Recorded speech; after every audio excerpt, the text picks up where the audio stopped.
In this video, I want to share with you the 5 biggest nutrition myths that I used to believe. These myths are incredibly persuasive and, in my view, highly damaging to actually achieving health and vitality.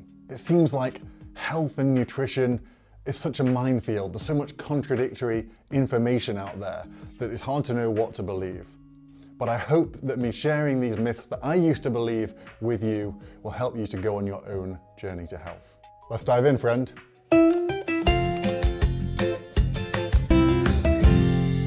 I'm Dr. Ryan Williams, your host and the founder of Growing Pure, where I help you achieve health and vitality through delicious vegan food. Now, before I dive in, I'd like to offer you something for being here with me and sharing your time with me today. This is my guide on how to get hours of your time back when you're preparing nutritious food in your kitchen. Preparing healthy vegan meals will require a little bit of time in the kitchen, but I want to keep that to a minimum for you. So you're going to get my top 5 time-saving hacks that will give you time back in the kitchen. If that would be helpful to you, you can get that guide totally for free. Please click on the link in the description below. Okay, let's dive in. The number 1 myth I used to believe is that you need meat for protein. And this was kind of funny because I don't really recall anyone explicitly telling me this, but I just sort of absorbed it as if through osmosis by the environment that I was in. And this idea that meat had to be in there as part of a balanced diet. The truth is really quite different. Firstly, protein doesn't even come from meat originally. In fact, protein originally comes from plants and their symbiotic relationship with bacteria. This sounds crazy, so let me explain this. The key thing about protein is that it's made from amino acids, and that amine part, requires nitrogen. Now, nitrogen is all around us in the air that we breathe, but that form of nitrogen, the N2 molecule, is not easily usable in a biological form. It requires plants and bacteria to take that nitrogen from the atmosphere and convert it into a biologically available form. And this allows plants to create these amino acids, build their own proteins, and then of course animals can eat the plant protein, rearrange those amino acids and make their own proteins. And so it turns out that plants have all the protein that we need to survive and to thrive and to be in excellent health. They contain all 9 of the essential amino acids, the ones that we can't synthesize in our own bodies. And in fact, it may well be that protein deficiency on someone who is eating enough calories from whole foods doesn't even exist. Think about it yourself, right? When was the last time you had a friend or family member be rushed into hospital with a severe case of protein deficiency? Can you think of even one time? Or what about even just going to the doctor, right? You or someone you know doesn't feel too well, you go to the doctor and the doctor tells you, oh, well, you're not feeling well because you're protein deficient. It doesn't happen, right? And yet we're told time and time again, you've got to have lots of protein, you need more and more protein, got to get meat for protein. There just isn't evidence for it. So you do not need meat for protein. You'll get plenty of protein through whole plant foods. The number 2 myth that I used to believe is that a low-carb diet will magically make you lose weight, even in calorie excess. You know, when you're struggling with your weight, you're trying to find a way of getting that weight off without changing your lifestyle because you don't want to change what you eat, I think there is a temptation to sort of buy into diet myths, and particularly the low-carb myth, the kind of Atkins or keto myth. Eat as much meat and fat and protein as you want and you'll lose weight. It's attractive, but it's not true. Okay, for us to lose weight, we have to be burning more calories than we're eating. There's no way around that. It's physics, right? It's a law of nature. You cannot change that. Now, is it as simple as a calorie is a calorie is a calorie? No, that's a vast, vast oversimplification, right? When we eat food, there are calories in different formats, in fat and protein and carbohydrate. Our gut microbiome plays a role, fiber plays a role. It changes, for example, how quickly we absorb the calories, and that can change our hormones, for example, insulin and ghrelin and leptin. Something else is all the calories that we put in our mouth we may not even absorb. A calorie is a calorie, but it could be a calorie when it's circling our toilet bowl, right? So there are a lot of other factors here aside from a calorie is a calorie.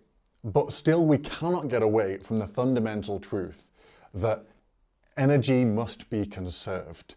Energy can't just disappear, it has to go somewhere. So if we are burning more calories than we're eating, we will lose weight. If not, we're not going to lose weight. And no diet, including a low-carb diet, can change that.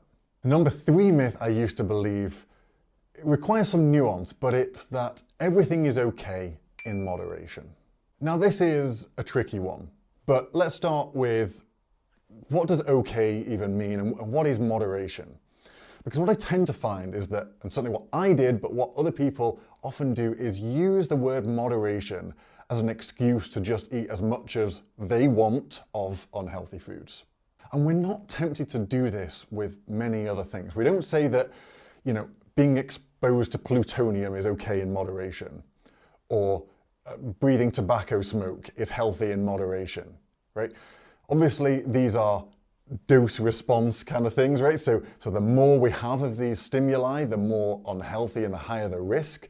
But there's no healthy amount of plutonium to be around. And in much the same way, some foods are just not going to improve our health. And so a small amount of them, whilst it's probably not going to have a significant detrimental effect, that doesn't make it healthy. So I think we have a little bit of a tendency to kid ourselves. And what usually happens is that people tend to think that whatever they eat is moderation. And obviously this can't be true for everyone, but that's what people tend to assume. What I eat is about right, it's moderation. How about, rather than just kind of guessing and shooting from the hip on this, why don't we actually look at some data and decide what is a healthy amount of a certain food to be eating? Now there are other sides to this, okay? So maybe you eat a mostly healthy diet, but for me, I would find that eating whole food 100% of the time and never going out to a restaurant, never having any sort of processed foods, that would be really difficult for me to stick to. And so I think sometimes it is okay to have, go out to a restaurant, have some less healthy foods in moderation. I think that me doing that allows me to eat a much healthier diet overall. The kind of net diet quality is a lot higher than if I tried to stick to 100% totally whole healthy foods all of the time.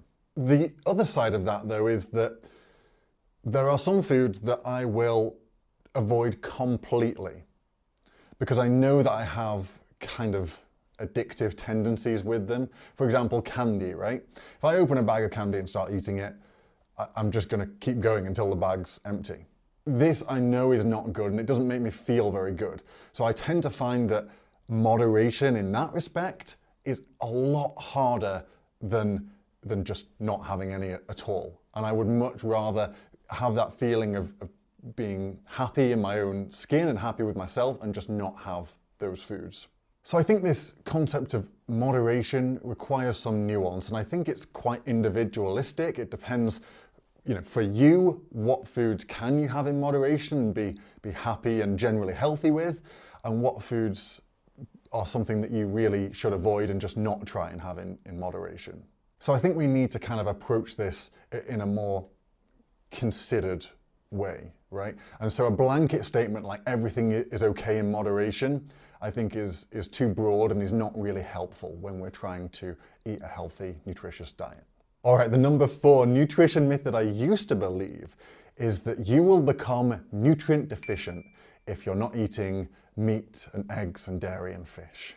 I think, just through general absorption of the public perceptions around diet and food, that meat and dairy and eggs are part of a balanced diet. You need them or you'll become deficient in things.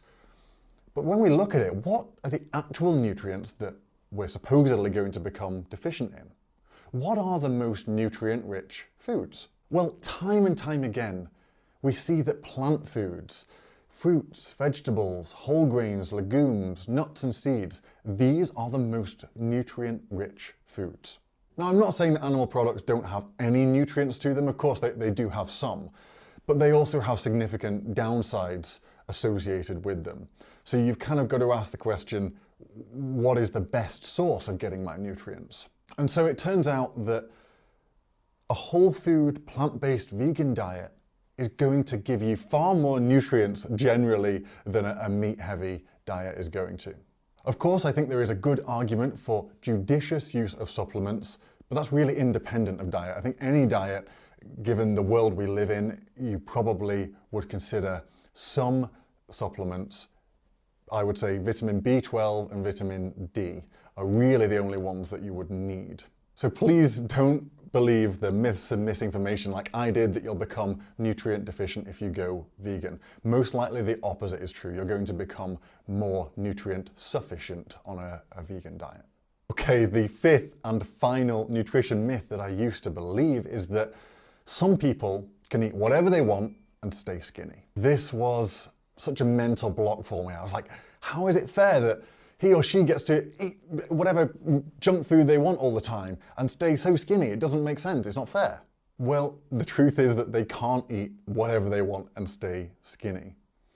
And a lot of this we assume is due to sort of metabolism kind of differences. And I think that there is a component of that, but the much bigger component is behavior. What does seem to be the case is that some people have better satiety mechanisms, especially when it comes to very calorically rich foods, especially kind of, the ultra-processed foods, the junk foods, the animal products. So let's say, for example, your body needs 500 calories to meet its needs in one meal. So you could eat a meal of 500 calories of a healthy plant food and you feel satiated and that's enough energy and you're not going to be putting on extra weight. But let's say you, instead of eating healthy whole plant foods, you're eating ultra-processed junk. You're eating chocolates or candies or chips or something like that, right? In that instance, you may eat until you feel full, but instead of that 500 calories that your body needs, you've eaten 600 because your satiety mechanisms are not well adapted to food that is that energy rich, that there's that many calories packed into such a small space. But it may well be that someone else has satiety mechanisms that are better tuned to that kind of food. So they could eat healthy plant foods or they could eat processed junk and they will stop at 500 calories no matter what they're eating. So it's not the case that people can eat whatever they want and stay skinny. It's just that people will stop eating certain foods at different times. And certainly in my case, and perhaps in yours, I definitely feel that I will easily overeat on ultra-processed, very rich foods. I tend not to be able to stop very easily when I'm eating those foods. And so it's a lot easier for me to eat the right number of calories when I'm eating whole plant foods. So there we have it. Those are the 5 biggest nutrition myths that I used to believe. I hope this has been educational for you and has made you perhaps think about some of the myths that you might have believed in the past as well. Once again, if you would like my guide on how to get hours of your time back in the kitchen, you can get that. Feel free to click on the link in the description below. And if you've enjoyed this video, then I think you will also enjoy my video that I did on the 9 greatest vegan food lessons that have changed my life. If you would like to watch that, you can click right here to do that. I want to thank you so much for watching, friend, and I will see you in the next video.